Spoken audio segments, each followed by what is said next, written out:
en débat dans cette émission. Alors, la liste des 23 joueurs retenus par les sélectionneurs guinéens, Michel Dussier, pour les 5e et 6e journées des éliminatoires de la Coupe d'Afrique des Nations. Ça se programme déjà parce que la Guinée va jouer la 5e journée face à la RD Congo. Vous le savez très bien, la RD Congo avait battu la Guinée en première journée des éliminatoires de la Coupe d'Afrique des Nations.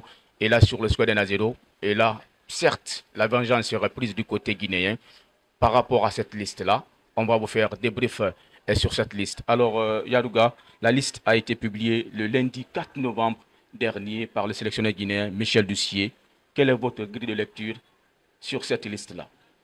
Ouais, d'entrée de jeu, bonsoir à tous et à toutes et merci à vous également pour la question.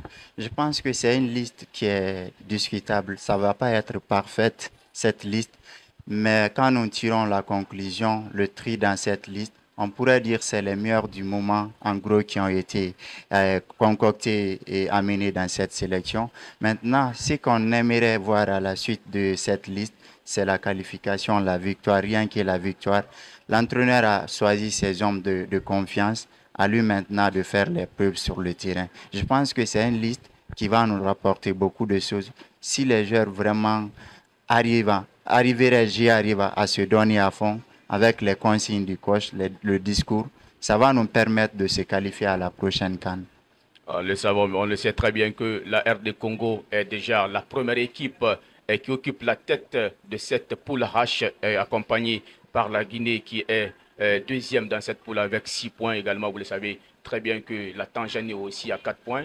La dernière équipe qui occupe la queue de cette poule-là, c'est bien l'Éthiopie. Déjà dans ce match, on le rappelle déjà, on se rappelle de cette séquelle lors de la dernière Coupe d'Afrique des Nations du côté de la Côte d'Ivoire. Je vais parler de la 34e édition de la Coupe d'Afrique des Nations. La Guinée a été battue en quart de finale par cette même formation sur le score de 3-1. Je pense que ça va être quelque part une revanche. Alors, parlant de cette liste-là, on va parler du côté de la charnière défensive. D'abord, on va commencer par le gardien. Aujourd'hui, Moussa Kamara Pimpin, par rapport à ses prestations du côté du championnat tanzanien, occupe la case guinéenne parce que c'était prévu quand même après que la bourde soit commise par Ibrahim Koné. C'est Moussa Kamara qui occupe, n'est-ce pas, la place de Ibrahim Koné, le premier portier aujourd'hui en Guinée, qui déjà avait pris quand même beaucoup plus de temps avant de revenir dans cette sélection.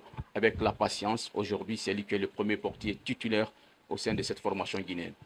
Oui, pour rebondir, pour défricher cette liste, j'aimerais d'abord vous nous rappeliez les noms qui sont sur cette liste. Après, voilà les noms qui sont sur la liste. Vous avez les portiers. Il y a 3 portiers qui ont été sélectionnés. Vous avez Moussa Kamara et Pimpin, Ousmane et Kamara Moriketa, la défense Julien Janvier. On fera tour n'est-ce pas, un peu de retouche par rapport à la venue de Julien Janvier parce qu'il y a eu des informations que le joueur était blessé. Il a été changé à la dernière minute, remplacé par Mohamed Souma Piqué. Voilà, il a été changé à la dernière minute, remplacé par Mohamed Souma Piqué, qu'on le connaît très bien. Vous avez également Antoine Conté, Ibrahim Souri Conté, Ibrahim Diakité, Nabi Youssouf Oulare, Sedousso, Isiaga Silla, Sekoumar Silla. Du côté du milieu du terrain, vous avez Agibou Kamara, également Madi Kamara, Sedouba Sissé, Cheikh Oumar Kondé, Morla Silla, Abdoulaye Touré. Du côté de l'attaque, vous avez également Aliou Badara Balté, Alga Simba, Mohamed Bayo, Kande Gawara, François Kamano et Serou Girassi. On va parler de Moussa Kamara Pimpin. Nous étions sur le côté de Moussa Kamara Pimpin. Oui, Moussa, c'est l'homme de confiance de Michel Dussier ces derniers temps, puisque lorsqu'il y a une opportunité, il faut la saisir. Je pense que les erreurs d'Ibrahim Koné ont permis à ce joueur vraiment de se montrer, de démontrer ses qualités. Heureusement, il joue du côté de la Tanzanie avec l'un des meilleurs clubs africains, pour ne pas dire le meilleur, Simba Tanzania. Il s'est imposé dans la case de cette formation. Il est en pleine confiance. On espère qu'il puisse exceller sur cette même confiance pour qu'il puisse vraiment tutoyer et partir au sommet de sa carrière. Pour un début, c'est très bon pour lui. Il a bien entamé les 2 derniers matchs. J'espère qu'il va continuer sur la même lancée. Alors, du côté de la charge défensive, déjà, Julien Janvier qui a été remplacé par Mohamed Souma et Piqué qu'on connaît très bien. Alors, quelle appréciation vous donnez-vous sur le choix de Mohamed Souma Piqué? Oui, c'est un choix purement réfléchi. C'est le management qui a été effectué par Michel Doucier. Il y a tant de défenseurs, mais c'est sur lui il a jeté son dévolu. Il a jeté ici ses projecteurs. Je pense qu'il y a confiance. Il a quelque chose de qualité vendable pour le coach. Parce que vous n'êtes pas sans savoir, le coach mise sur les joueurs qui répondent à ses attentes. Je pense que Piqué pourrait être sur cette lancée, dans cette tendance de répondre aux exigences que pose le sélectionneur français, Michel Doucier. À lui maintenant de prouver de quoi il serait capable dans cette sélection, puisque c'est la deuxième fois il est rappelé à la dernière minute il est appelé dans cette sélection à la dernière minute suite à des défections. Il est actuellement le deuxième capitaine du club belge, la Gantoise FC, en équipe réserve. C'est une manière de faire sa promotion et à lui également de booster et de montrer ses qualités. Alors, lorsqu'on doit jouer contre une équipe qui nous a battus lors des quarts de finale de la Coupe d'Afrique des Nations, qu'est-ce qu'il faut? Quel va être le message du coach pour enfin galvaniser son effectif? Oui, le discours serait vraiment important dans les vestiaires, mais il faudrait que les joueurs également soient engagés. Il faut qu'ils se donnent corps et âme sur le terrain. Nos joueurs manquent de caractère sur le terrain, c'est ça seulement le défaut. C'est l'une des problématiques de notre équipe nationale. Sinon, il y a des talents, mais ils n'ont pas vraiment cette quantité, cette qualité de se surpasser durant les matchs décisifs. Je pense que la RDC n'a pas cette équipe vraiment ronflante pour nous effrayer, malgré il y a certains talents au sein de l'effectif. Mais la Guinée également a du talent à faire valoir devant cette formation. Mais la différence, c'est le complexe. Nos joueurs ne sont pas vraiment motivés, ne se donnent pas dans les matchs. Et c'est dans les matchs auxquels il faut s'adonner pour donner la joie au public. D'ailleurs, la RDC nous a éliminés du côté de la Côte d'Ivoire. C'est l'une des leçons qu'il faudrait tirer. Face à cette formation, la toute dernière fois, ils nous ont battus également du côté de Kinshasa, au stade des Martyrs. Maintenant, il faudrait prendre la revanche en Côte d'Ivoire. Et comment le faire? Il faudrait un groupe motivé et décomplexé. Alors, déjà, la RD qui est qualifiée pour la 35e édition de la Coupe d'Afrique des Nations qui doit chez eux du côté du Maroc. Alors, dans cette poule-là, on sait que c'est cette formation qui occupe la première place de cette poule H. Alors, la Guinée qui doit forcément, impérativement gagner ce match-là pour enfin se relancer dans la poule. Alors, par rapport à cet effectif-là, qu'est-ce qu'il faut? Quel est votre choix par rapport, n'est-ce pas? Est-ce que vous pouvez nous donner un classement qui peut refléter l'image de la Guinée dans ce match-là? Parce que déjà, le coach avait dit, le coach du côté de la RD Congo, dit que certes, il ne va pas miser sur les 11 de départ. Ces 11 clés, certes, vont céder la place pour des joueurs qui pratiquement n'ont pas eu le temps de jouer dans l'équipe nationale congolaise. Il va donner la chance à ces joueurs-là de jouer contre la Guinée. Certes, c'est une deuxième équipe de la RD Congo qui doit jouer contre la Guinée, une équipe guinéenne qui doit forcément mettre en place son 11 de départ clé pour ce match-là. Alors, quel est votre classement? Et donnez-nous quelques détails par rapport à ce que vous allez mettre en place ici comme classement pour enfin permettre à la Guinée de vraiment obtenir la victoire contre la RD Congo. Ouais, tout serait possible, mais de mon côté, je ne pense pas s'il y a un classement standard ou fixe. Ça dépendrait du choix et des hommes qui seront à la disposition du coach. Il va tenir le groupe jusqu'à la dernière séance pour comprendre ceux qui seront aptes, ceux qui seront vraiment disponibles pour la sélection. C'est de là qu'il va tirer de quelle équipe il va engager. Mais superficiellement, qu'est-ce qu'on peut dire sur la liste? On ne change pas une équipe qui gagne. On a enchaîné 2 victoires avec la même sélection. Je pense que c'est à 99% l'équipe qui a joué contre l'Éthiopie lors des doubles confrontations qui va jouer. Sauf, moi, j'aurais vraiment proposé au coach de faire quelques changements sur les côtés parce que ça n'apporte pas trop, malgré la victoire contre l'Éthiopie. Mais l'Éthiopie n'est pas une équipe ronflante. Ce n'est pas une puissance qui fait vraiment peur en Afrique. Ce n'est pas une équipe qui a vraiment de l'aura pour vraiment effrayer l'équipe nationale guinéenne. Jouer contre cette équipe, on peut expérimenter et faire d'un bon exploit, d'une bonne prestation contre l'Éthiopie. Maintenant, jouer contre la RDC, c'est toute une autre chose. Qu'est-ce qu'il faudrait faire? Guirassy est là, c'est le pivot, c'est l'homme en forme de l'équipe nationale guinéenne. C'est d'ailleurs l'actuel meilleur joueur africains sur la saison en cours en confrontation avec Lookman, mais seul Guirassy ne pourrait pas faire l'affaire. Il faudrait qu'il soit accompagné. Même si lui, il marque 10 à 15 buts, s'il n'y a pas une équipe vraiment compacte et solidaire derrière lui, ça donne rien. Donc, il faudrait mettre les hommes autour de Guirassy pour faire l'animation offensive. Surtout le milieu guinéen qui est vraiment transparent parfois dans les matchs et la défense qui n'est pas rassurante. Donc, il faudrait corriger quelques imperfections. À mon avis, l'équipe qui avait battu l'Éthiopie à la dernière rencontre pourrait encore déclencher le match contre la RDC. Sauf contre la RDC, le sélectionneur des Sabres ne va pas aligner l'équipe bis, l'équipe réserve, l'équipe B. J'y arrive. Ce n'est pas l'équipe B il va aligner. C'était juste une communication. D'ailleurs, il a appelé tous les meilleurs joueurs congolais du moment. Donc, ça prouve à suffisance. Le Congo même n'est pas à l'abri, malgré sa qualification pour la première place. Parce que la Guinée a 6 points en cas de 2 victoires. Et puis, le Congo pourrait connaître la défaite. Si on arrive à marquer tant de buts, ça pourrait vraiment réactualiser les choses. Le Congo va jouer ce match-là comme sa vie contre la Guinée. Rien ne serait à perdre dans ce match. Rien ne sera à perdre dans ce match, vous l'avez compris. C'était l'analyse de mon acolyte sur ce plateau de Niagasula TV dans votre émission Niagasula Football Club.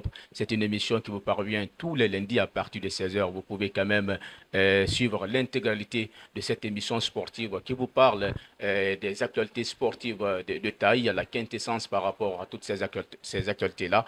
On va essayer de partir toujours sur cette liste de la Guinée parce que c'est un match qui va être très important pour les phases de qualification pour la Guinée lors de la 5e et 6e journée, parce que le match le plus important sur ce calendrier-là, c'est contre la RD Congo, une équipe qui avait battu la Guinée 2 fois, non seulement en Coupe d'Afrique des Nations, mais aussi dans ces éliminatoires-là. La Guinée a été battue par cette même formation lors de la première journée des éliminatoires de la Coupe d'Afrique des Nations.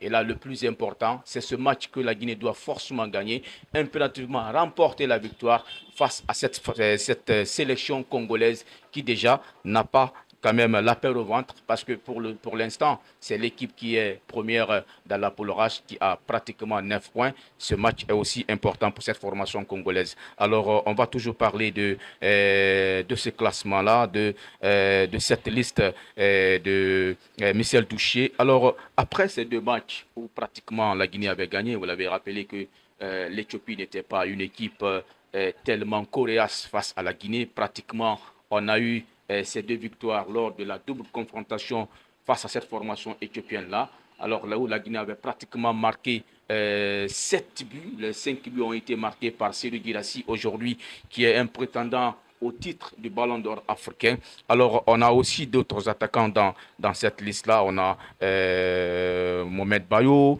il y a aussi Aliou Badara Baldé, il y a François Kamano, il y a Kandé Gawara et aussi Serhou Guirassy. Du côté de la charnière offensive, on sait que cette charnière offensive aujourd'hui marque beaucoup de buts. Mais le problème du côté guinéen, c'est la charnière défensive, parce que lorsqu'on marque, il faut être capable quand même de conserver le but marqué. Oui, c'est important. Lorsqu'on marque, il faut qu'on soit vraiment apte et capable de préserver l'acquis, de garder le gain. C'est d'ailleurs, je m'excuse de cette transition. Le FC Barcelone est en train de mettre sa puissance en Europe sur cette base.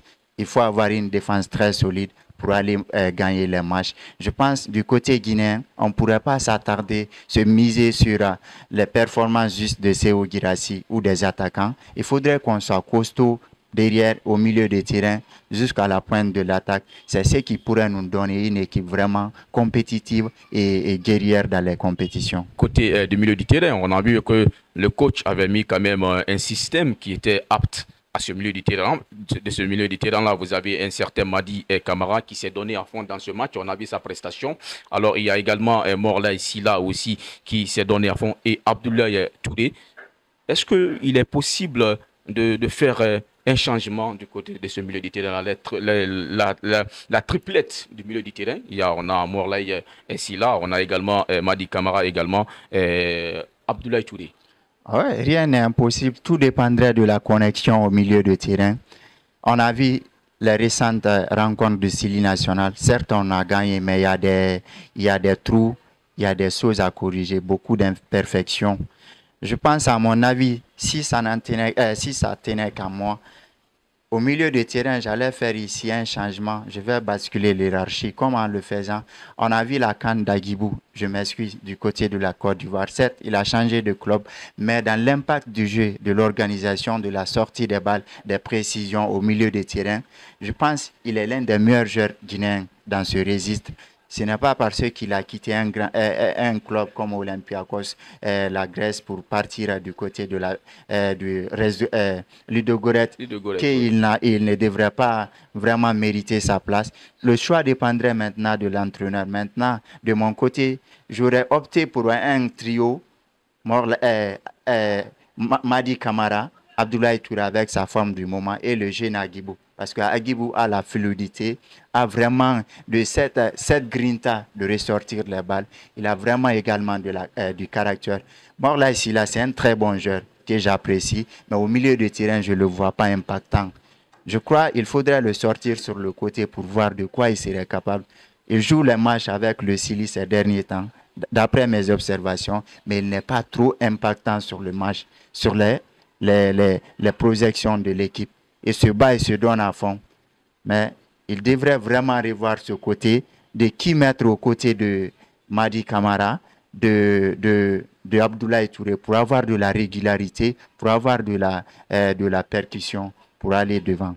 Aussi de la densité au milieu du terrain, c'est normal. Il va falloir que le coach donne quand même quelques retouches en permettant, on le sait très bien que Morla Silla est beaucoup habité sur les côtés. Il peut apporter de la percussion. Il a aussi cette prouesse-là. Il parvient quand même à trouver des failles, des passes, n'est-ce pas, des passes à mouchoir de poste pour enfin retrouver Cyril Guirassy du côté de la charnière offensive. Alors, ce match.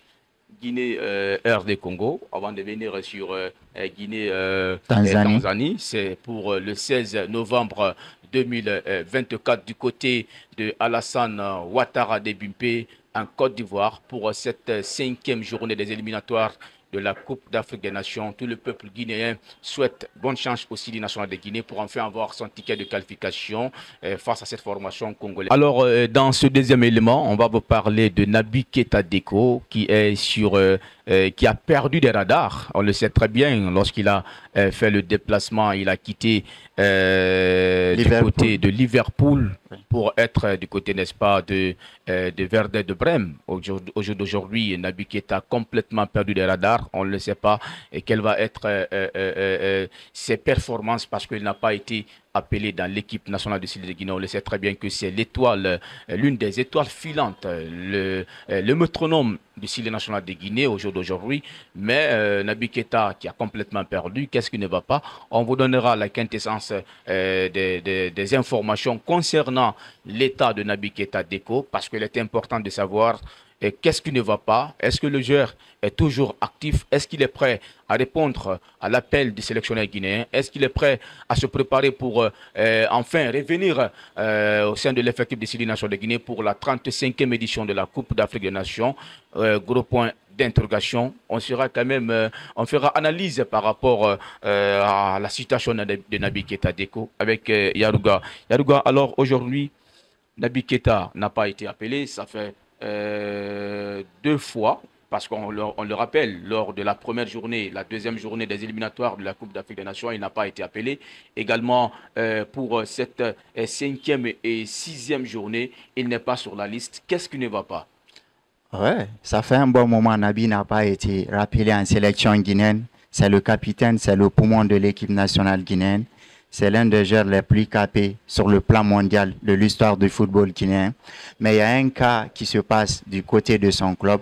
Sa toute dernière apparition avec l'équipe guinéenne, c'était aux JO de Paris. Il était venu donner de la main forte à la nouvelle génération. Malheureusement, la Guinée ne s'est pas tirée d'affaire dans cette compétition, mais c'était une manière de progresser, d'apprendre et progresser pour l'avenir avec la nouvelle génération. Il en a apporté sa contribution. Maintenant, pour ce qui est de son cas avec son club, le Werder de Brême, Tu sais, Nabi a fait d'énormes sacrifices pour venir en Allemagne. C'est de là-bas il a déclenché de façon mondiale sa grande carrière après l'Autriche au RB Leipzig. Donc, il était très bien adapté et introduit dans le football allemand. Après ces moments de galère avec ses blessures avec Liverpool, à la fin de son contrat, parce que Liverpool voulait le prolonger en diminuant son salaire, mais ça n'a pas été vraiment du bon côté entre les différentes parties. Il est venu en Allemagne pour signer un contrat de 3 ans avec Werder Bremen. Tout était bien parti avec Naby Keïta, puisqu'il avait fait d'énormes sacrifices avec son salaire, tout ça, revenir se relancer dans une ville, dans un club moins connu du cercle du football mondial. Donc, c'était bien parti. Mais sauf au milieu de la saison écoulée, il y avait eu il y a eu embrouille entre Naby Keïta et le club. D'après les informations qu'on a reçues, il avait appris les informations qu'il ne devait pas être titulaire contre l'équipe de Bayer Leverkusen en championnat. Donc, il a refusé, d'après les informations, de s'embarquer pour partir jouer avec l'équipe. C'est de là toutes les couleurs ont commencé.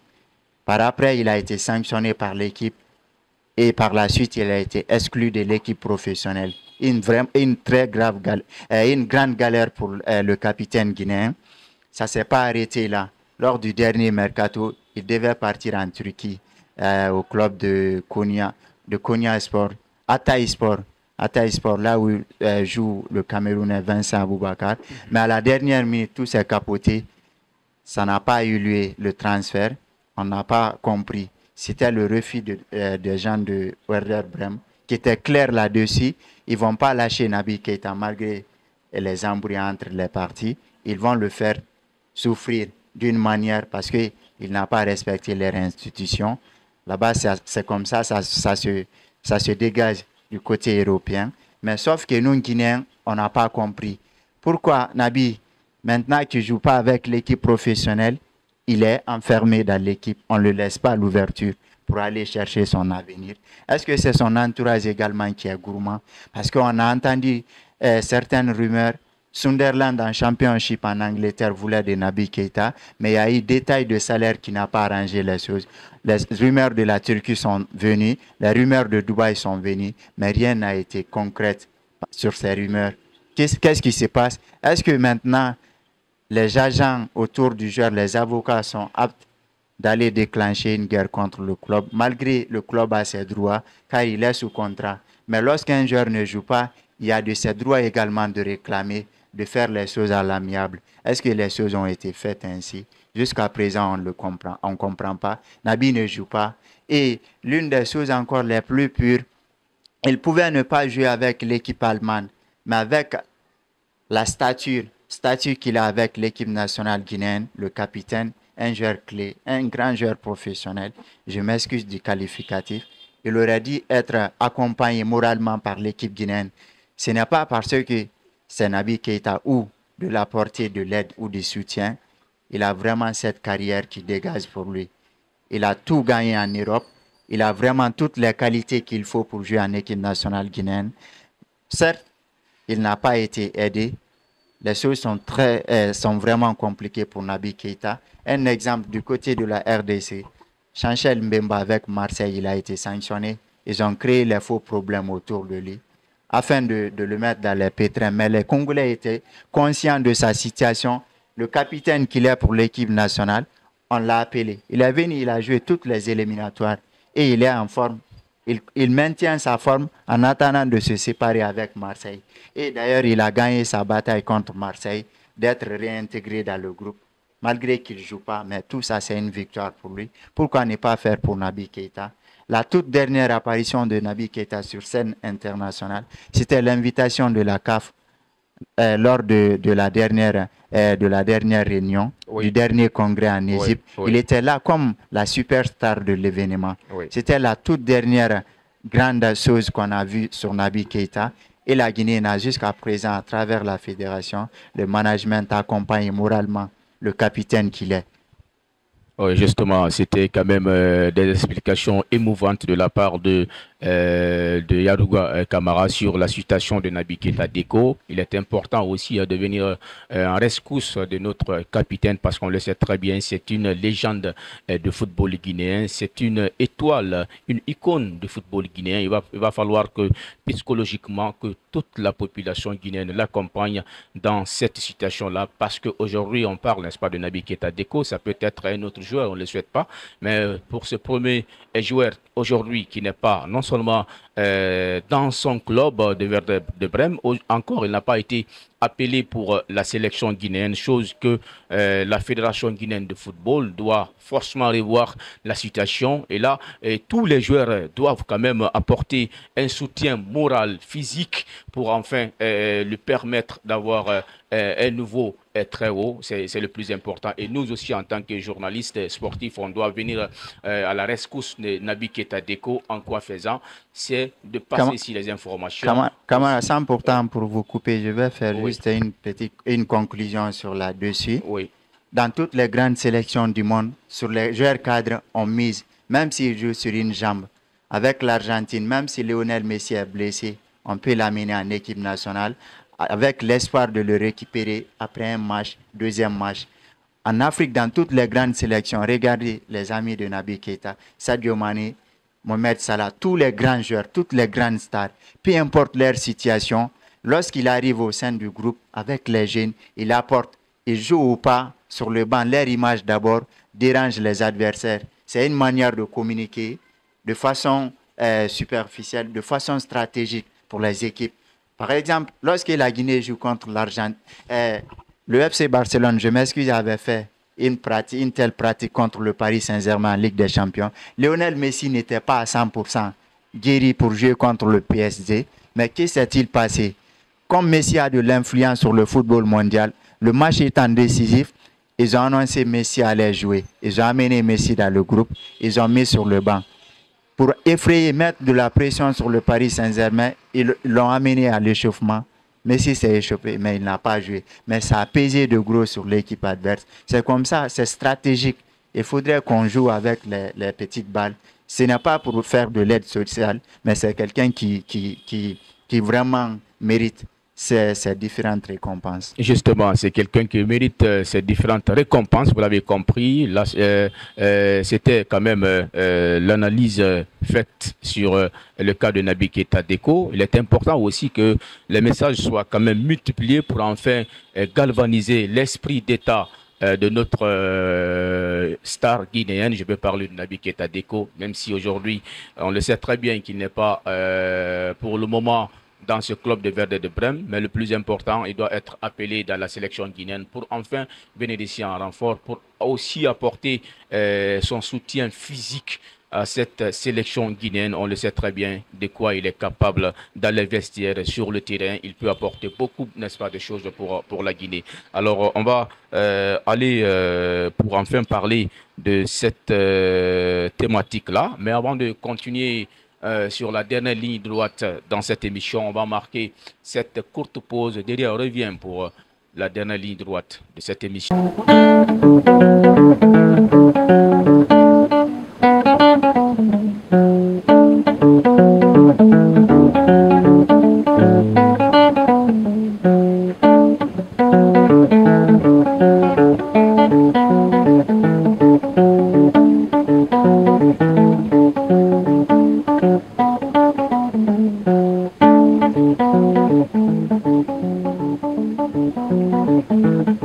Mesdames et messieurs, fidèles abonnés de Niagosola TV, vous êtes toujours les meilleurs sur cette émission. Déjà, c'est sur ce site de Niagosola TV que vous regardez tous les lundis à partir de 16h cette émission sportive qui est beaucoup plus concentrée sur l'actualité sportive sur toute sa dimension. On parle aussi, n'est-ce pas, à 100% de l'actualité guinéenne par rapport au championnat guinéen, aussi des compétitions à venir.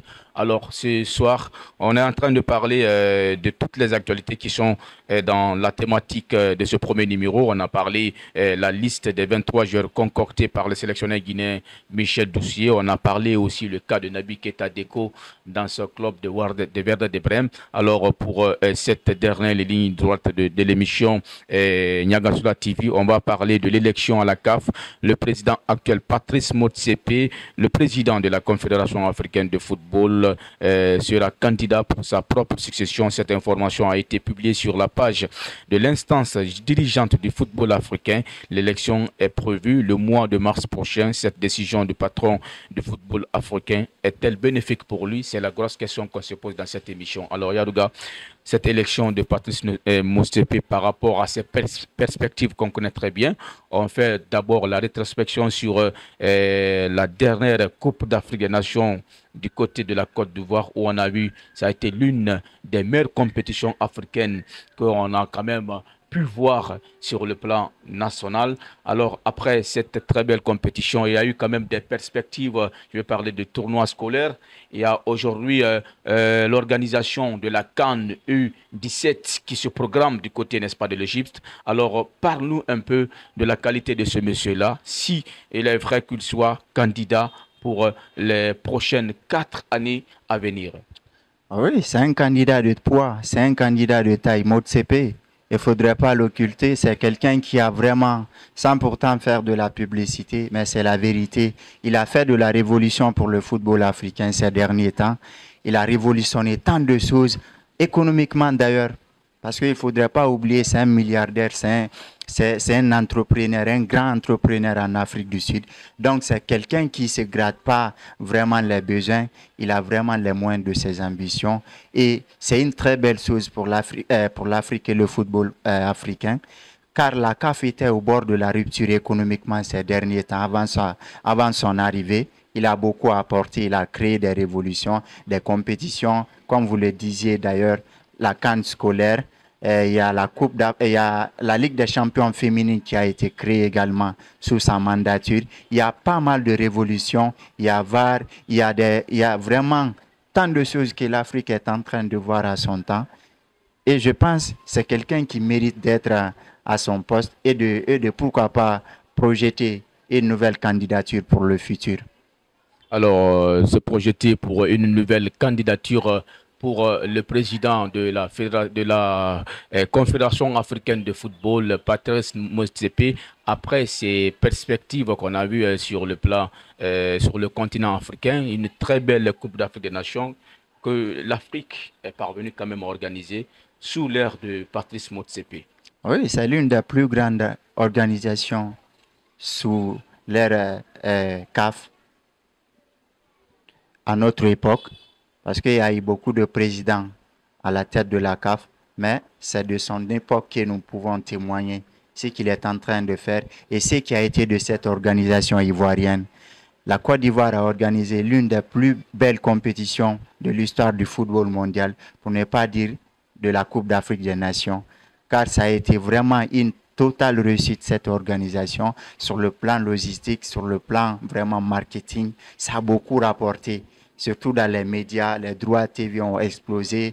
L'Afrique a eu vraiment de l'affluence avec du suivi hors du continent. Donc ça prouve à suffisance. Médiatiquement et organisationnellement, les choses ont été à bout à travers les efforts conjugués par les autorités ivoiriennes à la charge de cette compétition et l'instance fêtière du football africain qui est la CAF. Alors, une très belle organisation, on a vu, hein, ce qui a été quand même un fait marquant, c'est lorsque la Côte d'Ivoire a organisé cette 34e édition de la Coupe d'Afrique des Nations et est parvenue aussi à remporter avec beaucoup plus, n'est-ce pas, de sacrifices, parce qu'on se disait que la Côte d'Ivoire a été éliminée avec la qualification du Maroc. C'est ce qui a permis à cette formation ivoirienne, déjà l'équipe a automatiquement changé son coach, parce que le premier coach ne parvenait pas a donné de la sensation à cette formation ivoirienne. On a vu l'arrivée d'anciens footballeurs, Emes Faye, qui a apporté non seulement son expertise, mais aussi son expérience. Aussi, sa communication avec les joueurs était très bien comprise par ce collectif-là. Et finalement, on a vu que l'équipe est revenue avec de l'envie pour en faire remporter cette Coupe d'Afrique des Nations. Ça a été le cas. La Côte d'Ivoire a remporté sa propre organisation. Oui, ça a été un renversement de vapeur, une surprise totale pour tout le monde, un suspense total. La Côte d'Ivoire n'était pas vraiment cataloguée par les bookmakers du football pour être vainqueur de cette compétition. L'équipe la plus vue dans cette compétition était le Nigeria, le Sénégal d'ailleurs, pour succéder à lui-même. Mais ça n'a pas été facile. Le football est vraiment imprévisible. Après les échecs de Jean-Luc Gasset, le Français, à la tête de cette sélection, les autorités du football ivoirien, c'est-à-dire les dirigeants de la fédération, ont eu le courage et le cœur de vraiment changer la donne, de mettre son adjoint qui était Emer Faye, l'ancien international ivoirien. Suite à ce changement, il a tout changé en étoile pour cette formation. De victoire en cascade, l'équipe ivoirienne est partie jusqu'à rafler la compétition devant la meilleure équipe de cette compétition en termes d'explosivité, de talent et de qualité qui était le Nigeria. Mais le football, ce n'est pas seulement le nom des joueurs ou de la valeur, mais il faut avoir une équipe collective. C'est le collectif et le discours du coach qui a pesé pour cette formation. La Côte d'Ivoire n'avait pas vraiment l'équipe la mieux lotie en termes de qualité, mais elle s'est reposée sur ses qualités, le caractère et le discours du coach. Le management était vraiment top et ça a permis à cette équipe de créer le suspense et c'était amplement mérité. C'était vraiment l'une des choses les plus rares de ces dernières années en compétition CAF, surtout à la Coupe d'Afrique des Nations. Sauf, on se rappelle de la Zambie en 2012 qui était venue parent pauvre, une équipe qui n'était vraiment pas mise dans le top 12. La Zambie avait éliminé la Côte d'Ivoire d'ailleurs en finale de cette compétition. Et la Côte d'Ivoire est venue créer le suspense en remportant sa propre CAN. C'était amplement mérité. Amplement mérité par cette formation ivoirienne. C'était quand même un élément aussi très important après que Patrice Motsepe se prépare pour enfin se succéder à lui-même pour les 4 prochaines années d'aller à la tête de la Confédération africaine de football, mesdames et messieurs. Alors, c'était l'exploit de Patrice Motsepe. Est-ce qu'il va être candidat? La réponse serait le mois de mars prochain. On souhaite quand même bonne chance à ce président-là parce que après la création, n'est-ce pas, de cette Confédération africaine de football, il y a beaucoup qui ont succédé à la tête de la Confédération africaine de football. Mais au jour d'aujourd'hui, c'est ce président Patrice Motsepe qui fait aujourd'hui la fierté de toute l'Afrique. Alors cette candidature-là, propre à lui ou pas, la réponse, on fera, n'est-ce pas, retouche, on fera aussi émission par rapport à cette sélection-là. Ce serait le mois de mars prochain, 2025. Et d'ailleurs, avant de boucler, pour cette candidature, il y a un candidat de taille qui est Samuel Eto'o, la légende africaine du football. Il serait là vraiment pour tutoyer l'actuel homme fort de la CAF. Mais ça va se jouer dans les urnes entre les deux personnalités. Et le lobbying va faire vraiment peser ici la balance. Et justement, ça va peser la balance. On parle d'une légende du football africain, Samuel Eto'o, qui a tout remporté avec le Cameroun, déjà qui va être aussi un candidat sérieux pour Patrice Motsepe, qui va titiller ce patron de la Confédération africaine de football. Alors Yaruga, merci pour votre expertise dans cette émission. Ouais, ça a été toujours un plaisir. Grand a été toujours cette opportunité pour moi d'être avec vous. Je remercie nos techniciens qui ont pris tout ce temps pour nous sortir cette émission. Et grand merci à nos followers. Alors, nos techniciens, on le dit, grand merci à eux. Ils sont dans l'ombre, c'est pas facile de les voir. Mais aujourd'hui, si vous voyez toutes les émissions sur le Niaga Sula TV, c'est par rapport à leur esprit, n'est-ce pas, de génie qui aujourd'hui nous permettent de faire les émissions sur Niaga Sula TV. Et vous qui nous regardez sur Niaga Sula TV dans cette émission de Niaga Sula Football Club, merci une fois encore. L'émission met les voiles. On se retrouve la semaine prochaine dans le 2e numéro. D'ici là, portez-vous bien et au revoir.